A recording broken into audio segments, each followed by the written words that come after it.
Ferrari Challenge Trofeo Pirelli series, which is on track and ready to do battle in the sunshine here. Another 30-minute race to come from the Trofeo Pirelli cars. As you can see, they're on the grid, and you could have taken a photocopy from the grid right at the front in terms of what happened yesterday and in terms of who's qualified P1 and P2 today. Get to that in a moment. As you can see, we're reaching the sharp end of the championship, with just the final races to come at the Finale Mondiale, and then, of course, the glittering world final races for the categories of Trofeo Pirelli and Copa as well. Genuinely, if you've not made plans for early November and you fancy a trip to Milan and Monza, I urge you to come to the Finale Mondiale. It's something very special indeed. As indeed is this track, Barcelona, the Circuit-de-Catalunya, situated here in Montmeló in Spain. And it's like going back to the old DTM days, because alongside me is former Audi favourite Miguel Molina, who, of course, you're very much a native of these parts. I think born in Barcelona, is that correct? Hello, good afternoon. I born here in Barcelona. I live like 80 kilometers from here, yes, in Lloret de Mar. So, yeah, actually it's my home track. I've been part of the young driver program of this racetrack for 6 years when I start on motorsport. So good memories are coming up in this racetrack. This man, he won the AM Championship for Trofeo Pirelli yesterday, Chris Froggatt. He is the 2018 Trofeo Pirelli AM champion and is already got that crown. Of course, that does not diminish the fire in his belly in terms of winning this race, although in terms of qualifying he was P2 and got beaten by his British compatriot Jack Brown, who went fastest in the AM class. Jack Brown, it's only his second race in the Ferrari Challenge. He raced in Silverstone as well. The Pirelli Colour Edition tyres are on the Hublot safety car, and once again you can choose the colour that goes on the tyres of the Hublot safety car for the Finale Mondiale. Just get involved in social media with Pirelli and you can choose the very colours that would appear on the Hublot safety car. For my money, Miguel, green would be good. Yeah, why not? Why not? Why not? Eric Chung, who earlier, he's one of our Copa Shell racers, had no luck whatsoever in the race earlier today and ended up not finishing regrettably. But today he can now spectate this Trofeo Pirelli race, and it is a phenomenal circuit here at the Circuit-de-Catalunya. And to give you just a flavour of the area and how fantastic it is here in Spain, take a look at this.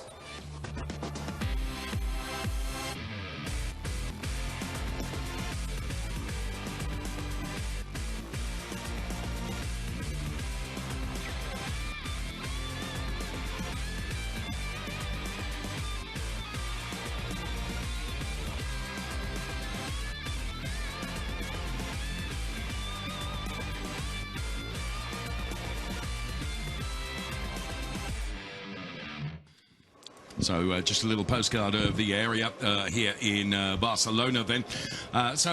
Miguel, of course, official Ferrari GT driver, and I should think Tony Villander is your best mate at the moment, because you really helped him earlier this year, didn't you? Yeah, well, we had really good times in America for the Pirelli World Challenge.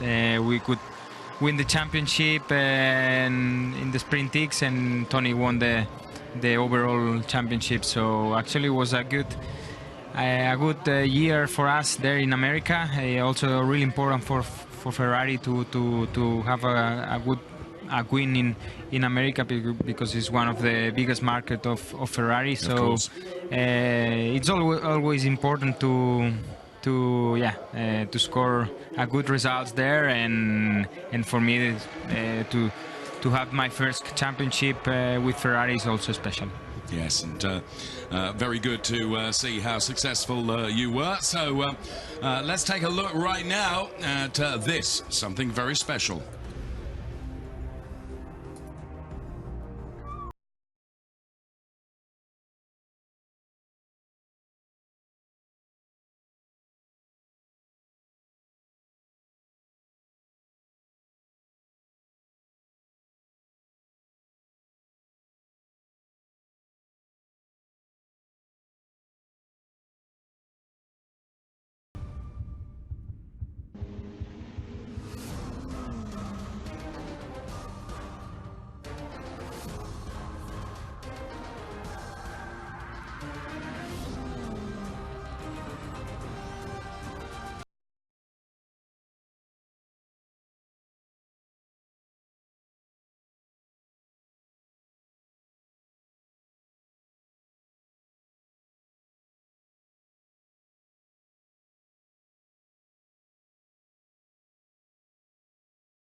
So a little highlights wrap of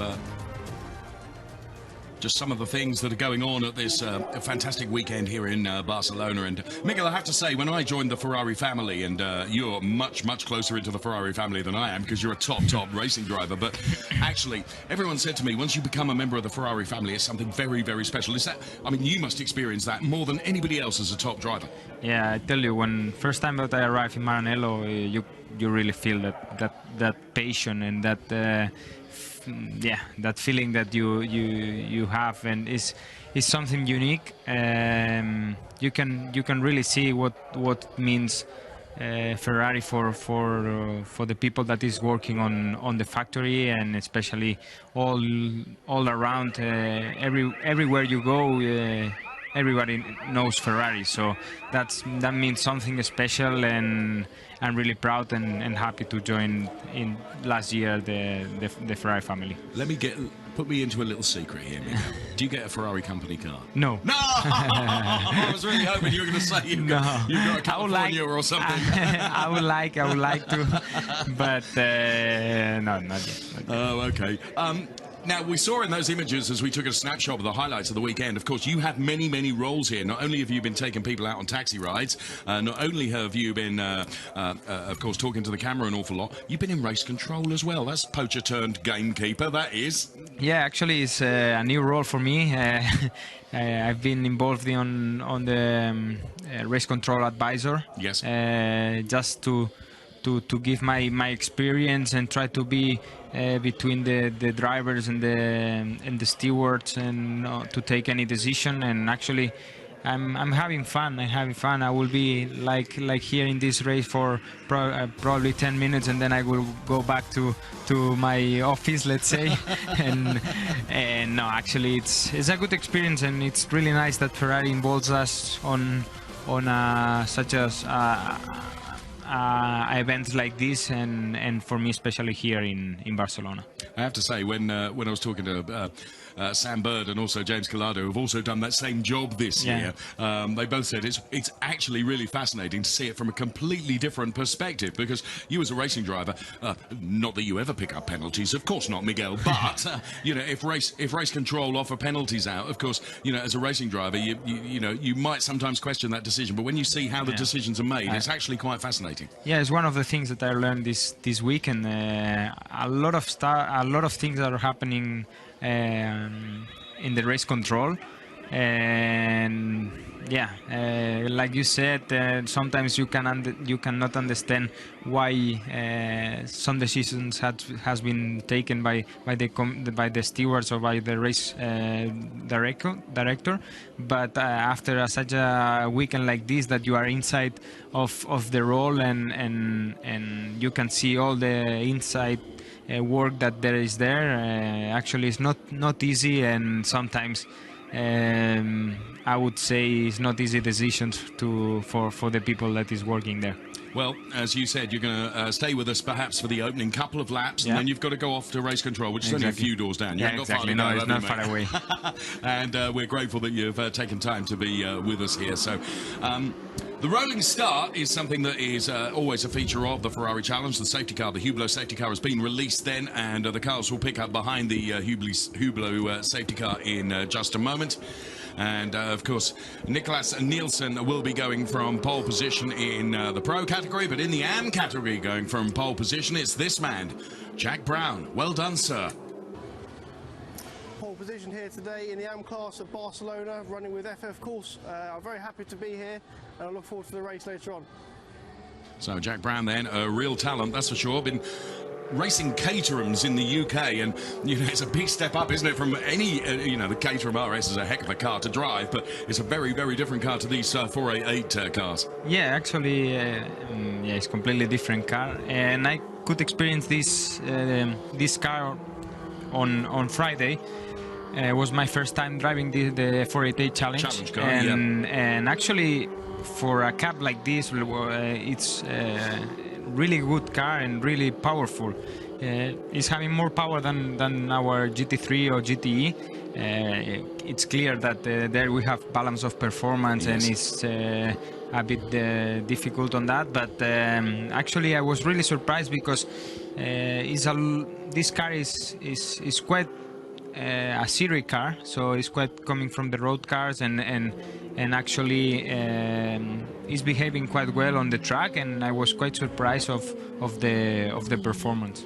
It was really interesting because talking to many of the drivers when they went from the 458 Evo, which in itself was a very good car, the step up to the 488, which of course first time a turbocharged car in the Ferrari Challenge, it took the drivers a little while just to really get accustomed to this car and get the very best out of it. And now we're into this season, you can see how the drivers have just fallen in love with this car. Yeah, and it's such a performer. Actually, every time that you try a new car or an evolution, you need your time to get used to it, because for sure there are some improvements done on the car, and until you take or you extract the maximum of the car, it took a while. But even more for probably an amateur drivers and sure. this, because they don't have probably the experience as a professional. But like I said, this car it was so easy to drive, and it's a really good car for a challenge like this. Okay, well, the music will build the anticipation and the excitement for the rolling lap then of this Ferrari Challenge Trofeo Pirelli race. Myself joined with Miguel Molina on air for the first few moments of this race before he has to go off and dish out stewards and penalties and such like to the rest of the drivers. We will see.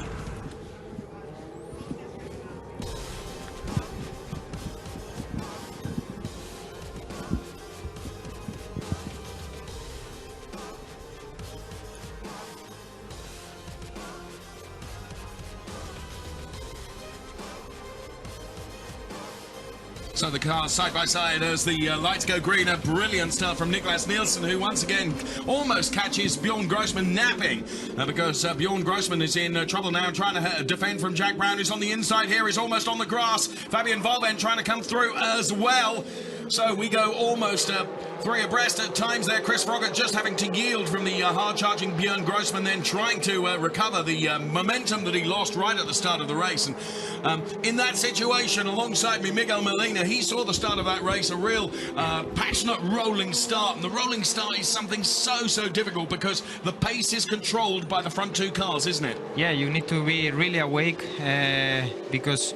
Oh, we have here a bit of... Oh, that's Jack Brown, who's off, and also off. I think that's Jens Liebhauser. No, I beg your pardon. It's Sean Hudspeth in the number 16 car who has gone awry there. So Sean Hudspeth in the number 90 car of Jack Brown, who'd got a really good, very good start, but was caught out in the first sequence of corners.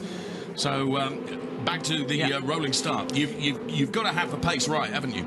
Yeah, actually, it's quite a difficult one because you need to, like I said, you need to be awake, and if you don't react in the right moment and the others do, you can lose a lot of positions, and you can be involved in that situation that you are in the wrong momentum and probably... Oh, I think that was... Who was that? There was one car just pirouetted off there. I'm pretty sure it's Alessandro Vezzoni. It was Alessandro Vezzoni. Wow. If he kept that out of the wall, I'll be absolutely amazed. In the number 27 car, then he just seemed to lose the back end of the car. It stepped out, and you can see serious damage to the back end of that car. The wall. So now... this is the earlier incident with Jens Liebhauser and Jack Brown, and Sean Hudspeth there was just taking evasive action, to be honest, wasn't he? Just to avoid everything, I would say. Yeah, he lost the control and he went... Oh, and that was quite an impact. Yeah. I mean, the integral safety of these 488 cars is another strong point, isn't it? Yeah, exactly. It's no doubt about safety. We can see that. Well, Alessandro Vezzoni is out of the car and is all perfectly okay. As you can see, the car is beached in the gravel now. Whether that's far enough away from the... racetrack to not provoke a safety car, we'll have to wait and see. But into the Octane 126 garage, you can see Rick Lovett, who was on the podium earlier in the Copa Shell races, in there watching. Niklas Nielsen is leading the race from Bjorn Grossman P2, then it's Chris Froggatt, then it's Fabian Volven, Thomas O'Rourke and Klaus Zibranson. Of course, the start of the race, and particularly with a rolling start, Miguel, is always the most crucial, isn't it? Because you're all funneling into the first sequence of turns together. Yeah, together and with a high speed, because when you are standing, when you have a standing start, you arrive much slower in the Yes. first corner. But yeah, I mean, it's for sure a key point of the race. So we just have a localized yellow at the moment at turn 10 then, thankfully, if they can recover the Alessandro Vezzoni car from there, or indeed if it's far enough out of the way to not cause problems, that will be very good news indeed. So bold move there from Oliver Grotz in car number 18, then getting past, as you can see, dived up to the inside. It was an opportunistic move, but one that he made count very well. So the order is we look at Christian Overgaard there in car number 45, who's currently running in that P10 position. With John Dillon ahead of him, John Dillon in the orange and black 488. Martin Nelson is under a bit of pressure right now from the car of John Sawbridge, but there is Christian Overgaard then. And, well, the race is now beginning to settle down, and there you can see Martin Nelson being chased, and Christian Overgaard also after John Dillon as well. That is the Christian Overgaard car number 45. Race leader, Niklas Nielsen. Bjorn Grossman, though, sets the fastest lap now, 1:51.801. So, again, in the early stages of the races, Miguel, that's when you've got to try and keep up with the guy that's leading, isn't it? Yeah, and also you need to be focused on in this case, they don't have tire warmers and they have to put everything on temperature and that's also important to not push too much on the tires, because also here is quite a aggressive racetrack for the tires. And you need to really handle it quite well in the first period of the race. So Bjorn Grossman then chasing him down. Listen, Miguel, we know you've got to go. We're going to say thanks very much for the time that you've spent with us today. Really, really appreciate it. Best of luck in your next races and good luck in race control. Thank you very much, and thank you for your attention. So Miguel Molina then, top Ferrari official GT racing driver who has a dual combination, well, many combinations this weekend, including his time in race control as well. So Niklas Nielsen, Bjorn Grossman, the top two pro drivers then, and top drivers in the race, P1 and P2. Chris Froggatt then, the new Trofeo Pirelli AM champion, is P3. Then is Fabian Volven, Thomas O'Rourke, Klaus Branson, Martin Nelson, John Sawbridge, John Dillon and Oliver Grotz then rounding out the top 10. As we look at it at the moment, there is the number 84 car of Bjorn Grossman. He's about a second behind Niklas Nielsen at the moment in that P2 position. Niklas Nielsen in the P1 position after that brilliant start.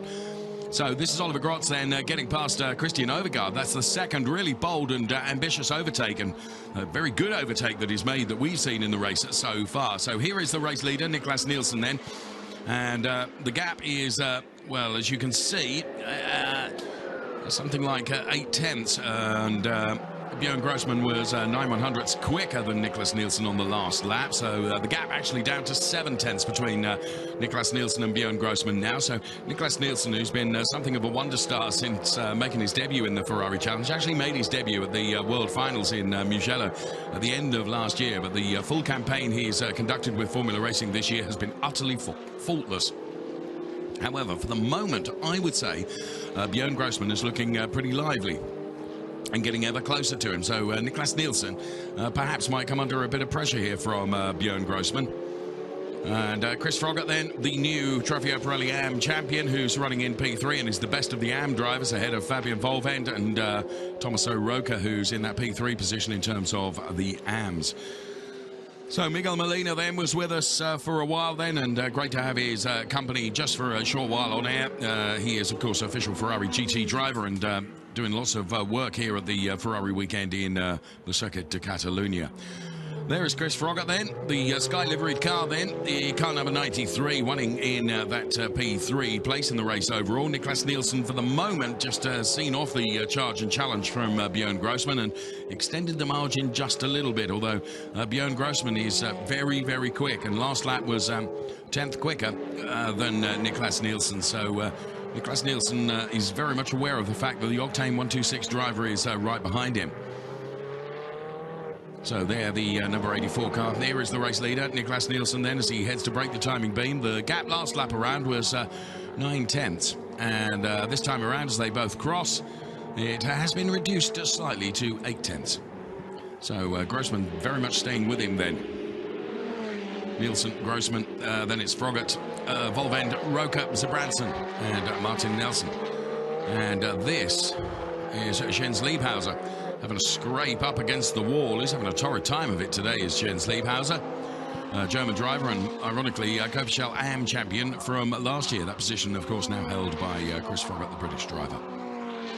So this battle for P1 continues between Niklas Nielsen and Björn Grossman. It's not so much a battle at the moment. Moreover, I can just imagine inside that Octane 126 car, Björn Grossman is throwing absolutely everything at it to try and keep on terms with Niklas Nielsen. There's another Octane 126 car, the little pink bit on the window sun visor, indicating that it is a lady racer. It is Fabian Volven. There's Martin Nelson, who's being chased by John Sawbridge at the moment. So Martin Nelson currently running in P7. He's P5 in terms of the AM classification. John Sawbridge P6 in terms of the AM classification. There you can see that's why the graphics at the bottom indicate the battle for P5 and P6. So Chris Froggatt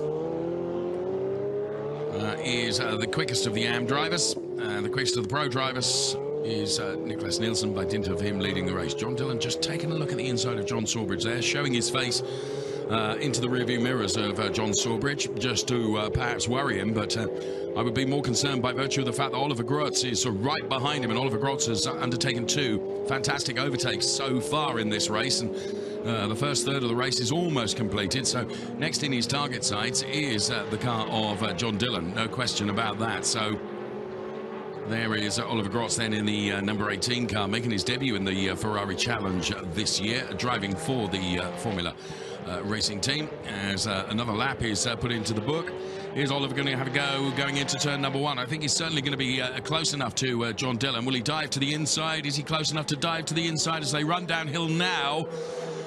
John Dillon, no, has got about a car length over Oliver Grotz, so he was not quite close enough to be able to try and make a move. You can see how he's dropped back from John Sawbridge now, because he's having to think about defending from that all-black machine right behind him. So this is the fight that is going on at the moment then for P9 in the race overall. John Dillon is currently P9. Here comes Oliver Grotz now, all over the back of the 488 of John Dillon. So in the AM standings, you can see it's Froggatt from Volvend, then it is Thomas O'Rourke in the unfamiliar white colour.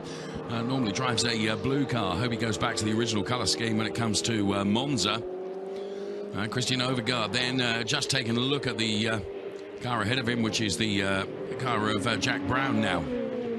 In fact, Christian Overgaard has got ahead of...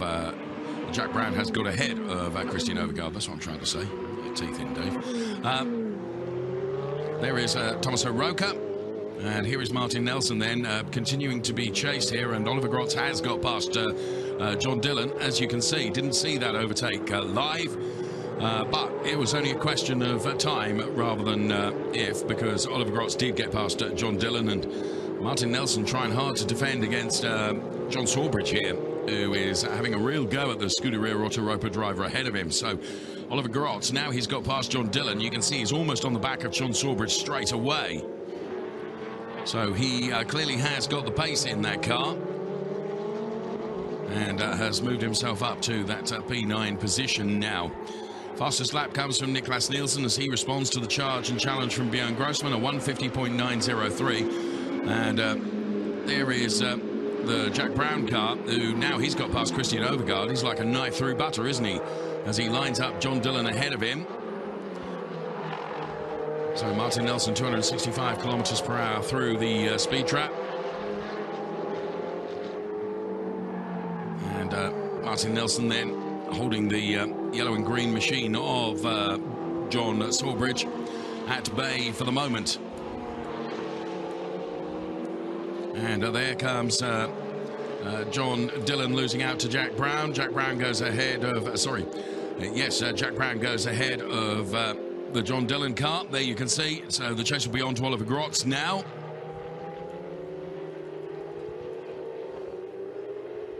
So the battle for P8 has been won by Jack Brown in the number 90 car. I was talking to him earlier on today, and he will be appearing in Monza. Did the Silverstone round in the Ferrari Challenge, and is here at Barcelona, and will be in the World Finals as well, and is contemplating a full season campaign in the Ferrari Challenge Europe next year. A very welcome addition, that's for sure. So in the AM standings, it is Frogger, Volvo and Roca. Then it is Branson, Nelson and Sawbridge at the moment. But look at this, it's a three-way fight in the race overall for P7, because all of a sudden now Martin Nelson has got not only John Sawbridge behind him, but also Oliver Grotz as well. So all AM drivers, all chasing down Martin Nelson. So there, John Sawbridge just taking a look at the inside of Martin Nelson. Here comes Chris Frogger, and there is Fabian Volvend. They're P2 and P3 in the race overall, ahead of Thomas O'Rourke. Then it's Klaus Branson before we get the Nelson-Sawbridge Grotz battle that is going on right now. There is Klaus Branson. And here comes, oh, and Oliver Grotz dives to the inside of John Sawbridge now, but has to yield. Has to think better of it and bail out of that overtake. Was carrying too much speed. You can see how much he's lost through the first sequence of turns now, and almost loses out to Jack Brown. So Jack Brown is right on the back of Oliver Grotz now. So this will be a real interesting situation, because Oliver Grotz has been doing nothing but attacking, and now he's having to defend, and Jack Brown is all over the back of him, trying to find a way past the all-black number 18 machine. So Jack Brown then, the UK racer, only his second race in the Ferrari Challenge, and to my knowledge this is Oliver Grotz's first race weekend in the Ferrari Challenge. Oh, as he loses the back end of the car, Oliver Grotz just held onto it beautifully, controlled with opposite lock, but that will have compromised his speed as Jack Brown takes the curbs through this almost a chicane, heading up towards turn number 14. Turn number 12, rather, the long sweeping right-hander before you go downhill once again. So that was an opportunity that was almost gifted to Jack Brown, and John Sawbridge now loses out, and Oliver Grotz goes through, and what this has done for Oliver Grotz is put John Sawbridge between himself and the hard-charging Jack Brown.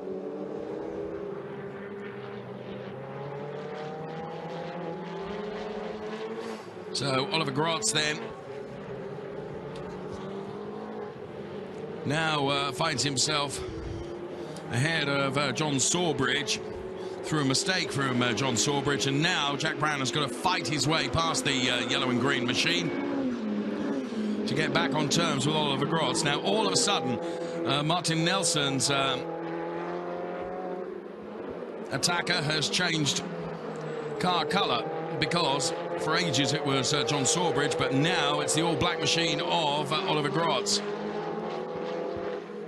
So first half of the race is done and dusted, and again John Sawbridge just losing out there, running very, very wide, gifting that to Jack Brown, who now will be very, very quickly on the back of the little train, the head of which is Martin Nelson, who thus far has been unfazed by Oliver Grotz being right behind him.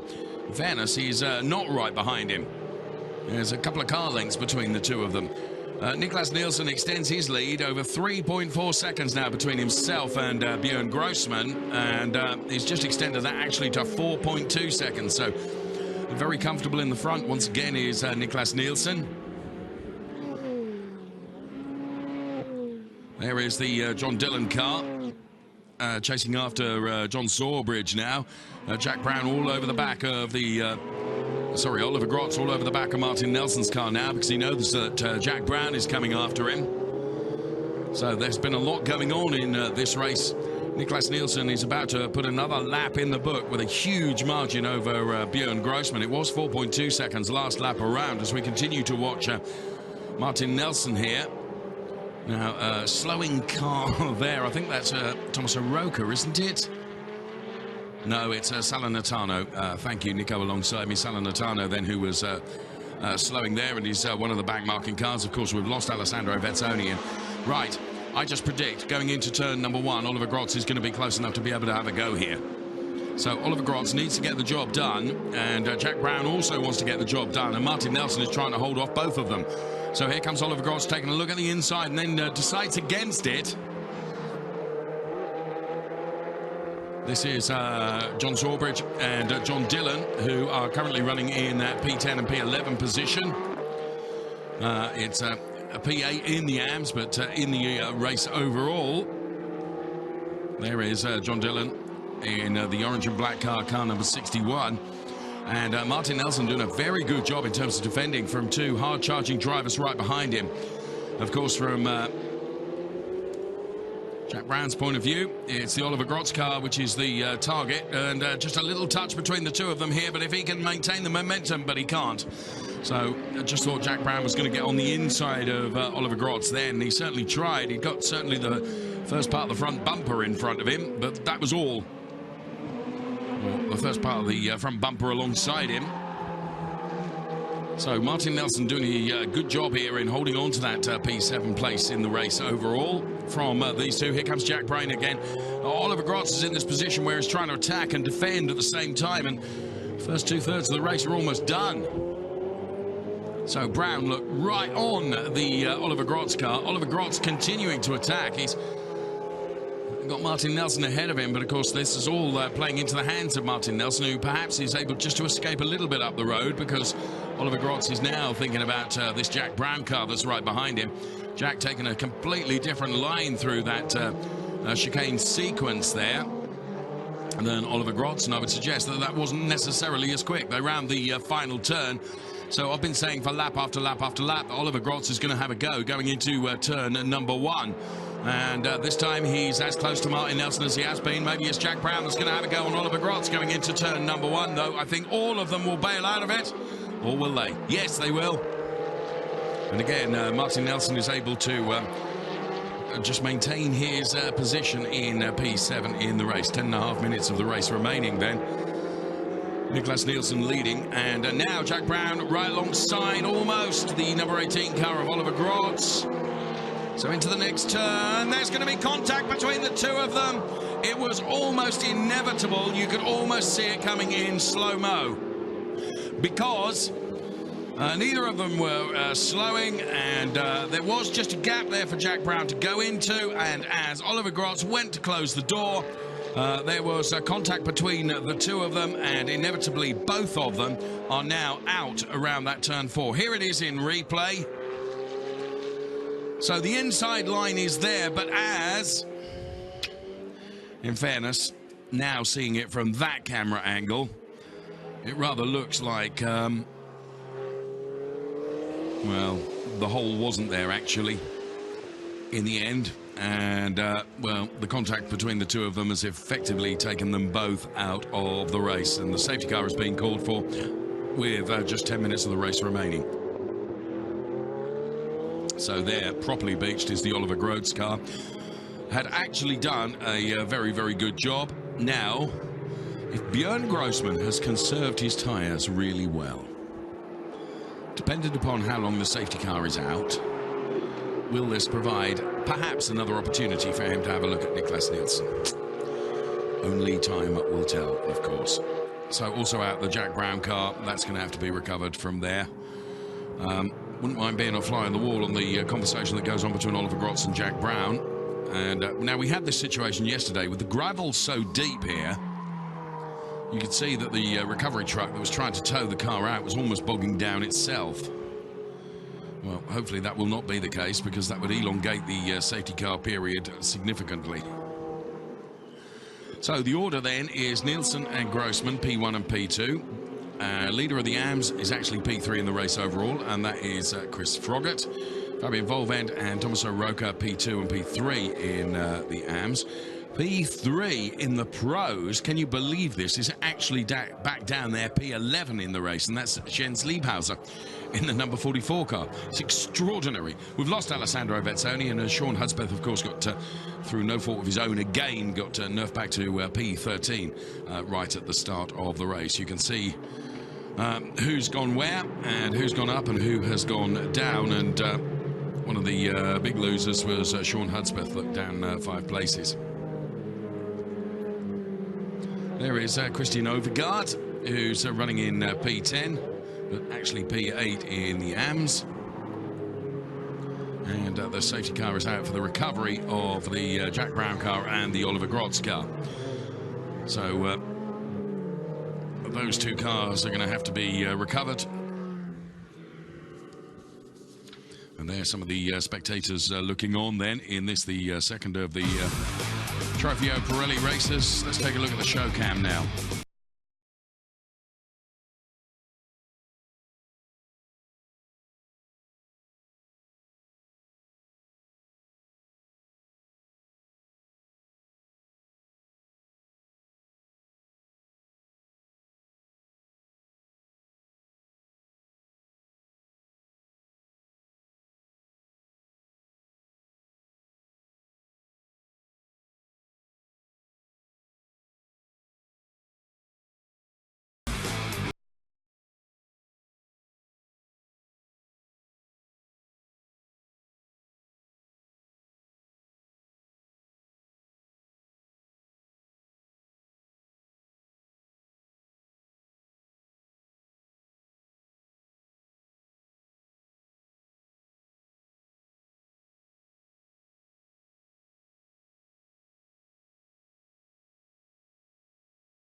So we continue behind the safety car, though it is coming at the conclusion of this lap.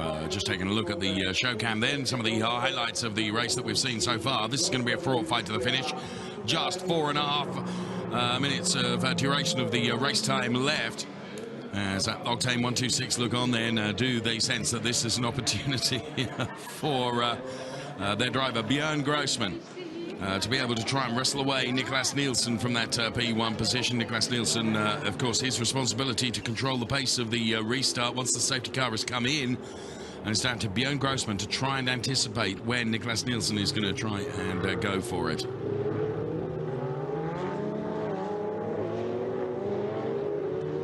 So lights out on the safety car as it makes its way through turn 12 and 13 now. Niklas Nielsen backing them all up.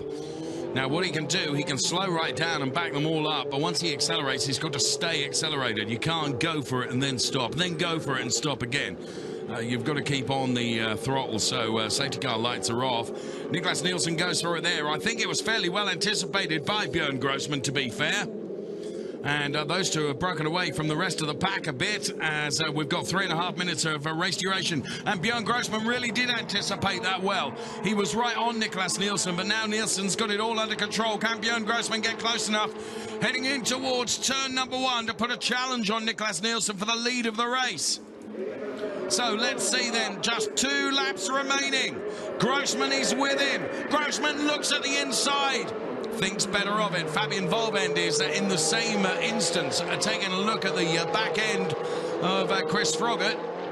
And Chris Froggatt shortcuts the chicane, no advantage gained though, because in fairness he hasn't moved up a position. Though he may have gained just a little in terms of momentum against Fabian Volvend. And the incident involving cars number 18 and number 90 is under investigation. Quelle surprise. So Niklas Nielsen now, Björn Grossman probably had just one opportunity, didn't he? And that was going to be going into turn number 1, but Niklas Nielsen, I think, was all over that and controlled it beautifully. Martin Nelson, who has got Klaus Branson ahead of him. Of course, the real challengers that Martin Nelson was suffering from were Oliver Grotz and Jack Brown, and both of those are now out of the race. So Martin Nelson can focus on trying to get past Klaus Branson, who is ahead of him. So there is the John Sawbridge car, which is now running in P8. Running P6 overall, sorry, not overall, in terms of the AM classification. So the order is Nielsen, Grossman, Froggatt, then it's, well, it's certainly not Alessandro Vezzoni in P4, because we've lost Alessandro Vezzoni. So ignore those graphics. Because Alessandro Vezzoni, I can assure you, is not running in P4. It is Fabian Volvend. It's Nielsen, Grossman, Froggatt, then Fabian Volvend, which is the car we zoom in on now. So a little bit of a mistake there from Thomas O'Rourke just behind Fabian Volvend as they cross the timing line now. By my reckoning, this is going to be the last lap. Indeed so. The strap at the top of the screen says final lap now for Niklas Nielsen ahead of Björn Grossman, Chris Froggatt, and now we get the correct order with Fabian Volvend, Thomas O'Rourke and Klaus Branson occupying the next places. So the 1, 2, 3s in Pro first of all, Nielsen, Grossman and then Jens Liebhauser. The top 3 in the AMS is going to be Froggatt, Volvend and Thomas O'Rourke. So John Sawbridge then trying to find his way past the Martin Nelson car. Christian Overgaard is just waiting to pounce and take advantage of the skirmish between the two of them. And there is the number 71 car of Pantelis that you can see. So Cristoforo Pantelis for HR Owen in that number 71 car. So there is our race leader, Niklas Nielsen, on the final lap then, 2 out of 2 this weekend, potentially for Niklas Nielsen, if it all stays this way when the checkered flag falls, and I see no reason why it wouldn't. Thomas O'Rourke, though, he may have the opportunity just to have a go at Fabian Volvend to wrestle away that P2 place, if he can find just a car's length to get on terms with Fabian Volvend. But even when he's got on terms with Fabian Volvend, he's got to try and find a way past as well, and that's not quite so easy. So as the cars come uphill then, there is Björn Grossman, there is Chris Froggatt. What a perfect weekend he's had here in Barcelona. And there is Tommaso Rocca, really close to Fabian Volven now.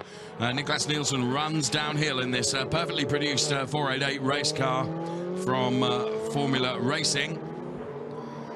So Niklas Nielsen, by my reckoning, this could be enough for him to be Trofeo Pirelli Pro Champion. I think so. As he crosses the timing line now, Niklas Nielsen wins the race. And by my reckoning, and from my director in the air, he is suggesting that that is enough points for Niklas Nielsen to become Trofeo Pirelli Pro Champion. Takes P1, Björn Grossman takes P2. P3 in the pros is going to be Jens Liebhauser. And I would suggest with the celebrations there, that's Alan Jurgensen on the pit wall.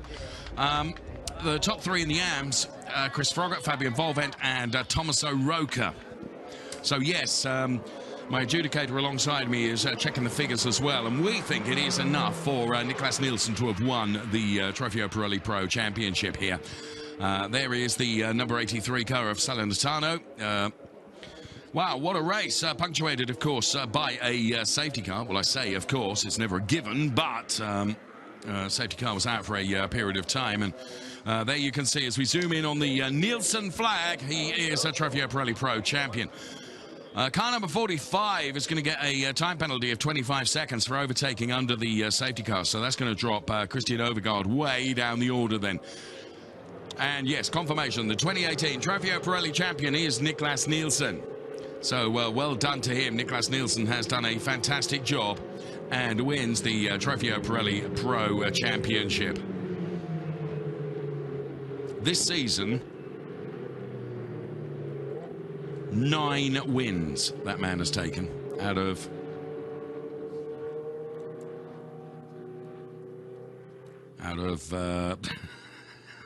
12 starts.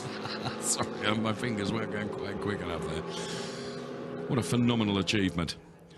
What a phenomenal achievement for Niklas Nielsen.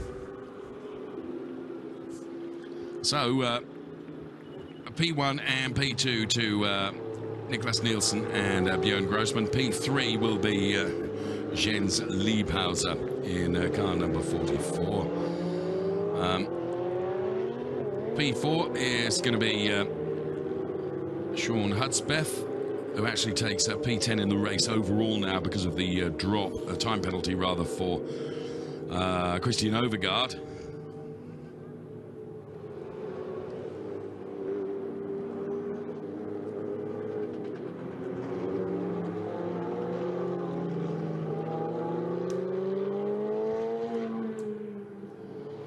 Confirmation of the top 3 in each. Nielsen, Grossman, Liebhauser for pros, Froggatt, Volvent, and Rocca in the AMs.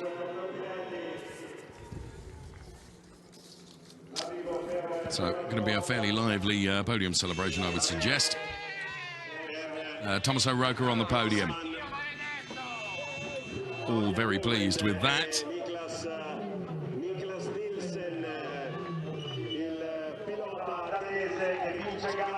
And there is Niklas Nielsen then. He is Trofeo Pirelli Pro Champion.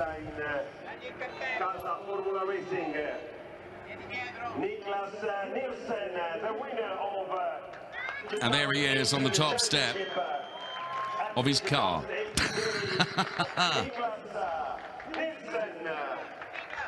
There's Tommaso Rocca then celebrating that podium.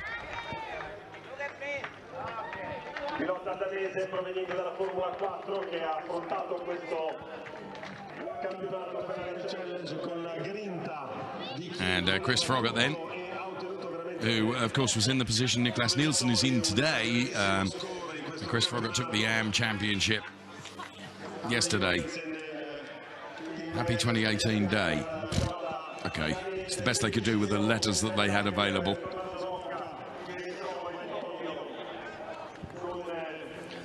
Well, let's take a look at the highlights of that race then.